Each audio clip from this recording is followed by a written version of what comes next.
बिस्मिल्लाहिर्रहमानिर्रहीम। शुरू अल्लाह के नाम से जो बड़ा मेहरबान और नहायत रहम करने वाला है। दिन भर बावर्ची खाने में वक्त गुजारने वाली खवातीन ही जानती हैं कि सारा दिन गर्मी में खाना पकाना कितना मुश्किल काम है। ऊपर से ये ध्यान भी रखना पड़ता है कि किसी को खाने के लिए इंतज़ार ना करना पड़े या किचन ज़्यादा फैल ना जाए। अलबत्ता दिन भर किचन में खिदमात अंजाम देती हमारी खवातीन कुछ ऐसे गुर भी ढूंढ लेती हैं जिनसे इनकी बड़ी बड़ी परेशानियां मिनटों में हल हो जाती हैं। हमने भी अपने क़ारीन के लिए कुछ ऐसे गुर की बातें ढूंढी हैं जिनसे आप अपनी किचन की कई मुश्किलात आसान कर सकते हैं। नंबर 1, एक वक्त में 3 रोटियां। सुबह नाश्ते के लिए देर हो रही हो या बच्चे खाना खाना चला रहे हों, ज़्यादा वक्त रोटियां पकाने में सर्फ होता है और अक्सर तो ऐसा होता है कि सालन तैयार होता है लेकिन रोटियां डालने में देर हो जाती है। तो इसके लिए आसान तरीका यह है कि एक वक्त में 3 रोटियां एक साथ बेलें। अब आप सोचेंगे कि ऐसा क्यों कर मुमकिन है, तो इसका तरीका हम आपको बताते हैं। रोटियों के 3 पेड़े एक साथ बनाकर रखें और एक पेड़े पर हल्का सा तेल लगाकर दूसरा पेड़ा इसके ऊपर रखें। इसी तरह दूसरे पेड़े पर हल्का सा तेल लगाकर तीसरा पेड़ा रखें। अब इन तीनों को किनारों से आम पेड़े की तरह दबाकर बेल लें। इस रोटी को पकाने के लिए तवा दरमियानी आंच पर पहले से गर्म रखें और रोटी तवे पर डाल दें। आप देखेंगे कि जैसे जैसे आटा पकने लगेगा तीनों रोटियां एक दूसरे से अलग होने लगेंगी। ये तीनों रोटियां एक साथ भी पक सकती हैं और अब अलहदा करके भी सेंक सकते हैं। नंबर 2, फ्रिज की नागवार बू। अक्सर फ्रिज में ज़्यादा सामान या सब्जियों की वजह से काफ़ी नागवार बू पैदा हो जाती है जो फ्रिज को बाकायदा साफ करने के बावजूद नहीं जाती। इस बू को ख़त्म करने का आसान तरीका यह है कि एक अखबार पर पानी छिड़कें और गीले अखबार को रात के वक्त फ्रिज में रख दें और 7-8 घंटों बाद निकाल कर फेंक दें। फ्रिज की सारी बू अखबार अपने अंदर जज़ब कर लेगा और फ्रिज से नागवार बू का खात्मा हो जाएगा। नंबर 3, स्टील के नए बर्तन का स्टिकर। स्टील के नए बर्तन और प्लेटों पर स्टिकर चिपका होते हैं जो इतनी मजबूती से चिपका होता है कि अलग करने पर बर्तन में निशान पड़ जाते हैं। इस स्टिकर को अलग करने का तरीका यह है कि देगची को पानी डालकर हल्का गर्म करें या अगर प्लेट है तो इसमें गर्म पानी डाल दें और थोड़ी देर बाद स्टिकर निकाल लें। नंबर 4, सब्जियां ताज़ी कैसे रखें। आमतौर पर लोग हफ्ते में एक ही दिन जाकर पूरे हफ्ते की सब्जियां लाकर फ्रिज में रख देते हैं जो 2-3 दिन गुजरने के बाद गलना सड़ना शुरू हो जाती हैं। इन सब्जियों को ज़्यादा दिन तक ताज़ा रखने का तरीका ये है कि इनकी फालतू डंडियां काट कर अलग अलग टिश्यू पेपर में लपेट कर एयर टाइट डिब्बे में डालकर फ्रिज में रखें। टिश्यू पेपर सब्जियों से रसने वाला पानी और फ्रिज की नमी अपने अंदर जज़ब कर लेगा और सब्जियां ज़्यादा दिनों तक महफूज रहेंगी। नंबर 5, फौरी ब्रेड क्रीम्स। फ्राई करते हुए अगर ब्रेड क्रीम्स ख़त्म हो जाएं तो परेशान ना हों।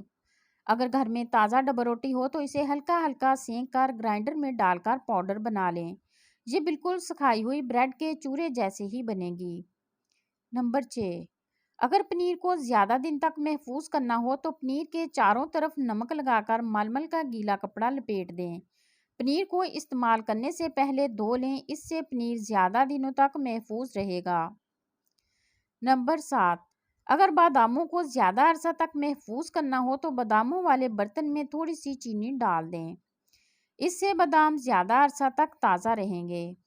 नंबर 8, सफ़ेद या काले चने पकाते वक्त सालन में उबलता हुआ थोड़ा सा दूध शामिल कर लें तो चने अच्छी तरह घुल जाते हैं। नंबर 9, फ्रीज़र में जमा हुआ गोश्त पिघलाने के लिए बहुत ज़्यादा नमक मिले पानी में थोड़ी देर के लिए भिगो दें, इससे गोश्त जल्दी पिघल भी जाएगा और इसकी रंगत भी ख़राब नहीं होगी। नंबर 10, अगर कबाब फ्राई करते हुए बर्तन के नीचे चिपक जाते हों तो फिर बर्तन को गर्म करके इसमें ऑयल डालें और ऑयल डालते ही इसमें कबाब डाल दें। इस तरह कबाब बर्तन से नहीं चिपकेंगे। नंबर 11, बेहतियाती के सबब मसाला थोड़ा सा भी जल जाए तो पूरा सालन बदमज़ा हो जाता है। ऐसी सूरत में बचा हुआ मसाला एक साफ़ देगची में मुंतकिल करें और फिर फी कप ग्रेवी के हिसाब से 1 चाय का चम्मच पीनट शामिल करके दोबारा पकाएं।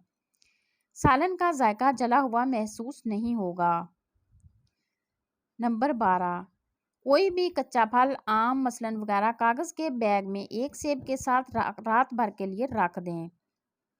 सेब से खारिज होने वाली एथिलीन गैस कच्चे फल को एक रात में पका देगी।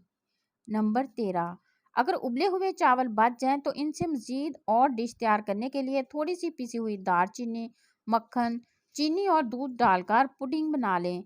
जब फिर फेंटते हुए अंडों, सोया सॉस, हरी प्याज और हस्बे जायका नमक और काली मिर्च के साथ सोते करें।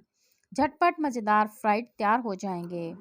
नंबर 14, जब भी यखनी बनाना मकसूद हो हमेशा ज़्यादा मकदार में बनाएं और छोटे बड़े प्लास्टिक के बैग्स में डालकर फ्रीज कर लें।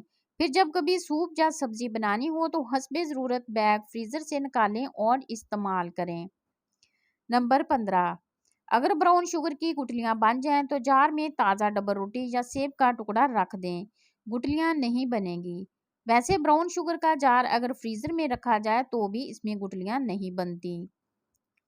नंबर 16, सूप बनाते वक्त अगर पैन में बर्फ़ की चंद डलियाँ डाल दी जाएं तो तमाम चिकनाई इकट्ठी होकर सूप के ऊपर आ जाएगी और इस तरह आप बेआसानी के साथ चम्मच से तमाम चिकनाई बाहर निकाल सकेंगी। नंबर 17, मटन या बीफ जल्दी गलाने के लिए इसे पकाने से कम 2 घंटे पहले सिरके, लेमन जूस, अनानास जूस, टमाटर या पपीते में मैरिनेट ज़रूर करें। नंबर 18, खालिस शहद कुदरत का ऐसा अतिया है जो कभी ख़राब नहीं होता। अगर आपको शहद की रंगत कुछ धुंधली सी या बदली हुई महसूस हो तो इसे 30 सेकंड के लिए माइक्रोवेव में गर्म करें, वो फिर से शफाफ हो जाएगा।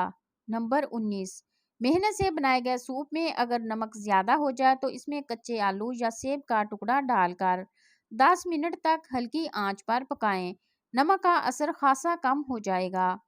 बाद में वो टुकड़ा सूप से निकाल दें। इसके अलावा अगर 1 खाने का चम्मच चीनी भी सूप में डालकर पका लें तो नमक की कड़वाहट दूर हो जाती है।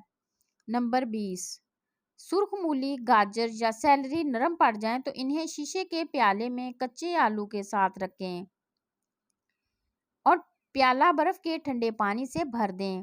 देखते ही देखते सब्जियां तरोताज़ा और क्रंची हो जाएंगी। नंबर 21, पकौड़े या समोसे वगैरह अमूमन फ्राई करते हुए कुकिंग ऑयल की रंगत स्याह पड़ती है। इसे साफ करने का आसान तरीका यह है कि इसमें 1 चाय का चम्मच सफ़ेद सिरका डालकर हल्की आंच पर पकने दें और फ्राई पैन ढक दें ताकि ये अमेज़ा उबलना शुरू हो जाए। थोड़ी देर बाद फ्राई पैन चूल्हे से हटा दें, तेल साफ हो चुका होगा। अब इसे छान कर दोबारा इस्तेमाल कर लें।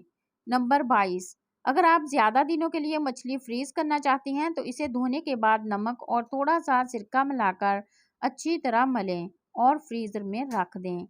नंबर 23, पूरियों को बेलने के बाद 10 मिनट के लिए फ्रिज में रखने के बाद फ्राई किया जाए तो ना सिर्फ ऑयल कम इस्तेमाल होता है बल्कि पूरियां भी खस्ता बनती हैं। नंबर 24, गंदम ज़्यादा अरसा तक महफूज रखने के लिए इसे बोरी या फिर किसी टीन के कनस्तर में भरकर इसमें मेथी के खुश्क पत्ते पीस कर मिला दें और डिब्बे या कनस्तर का मुंह अच्छी तरह बंद कर दें।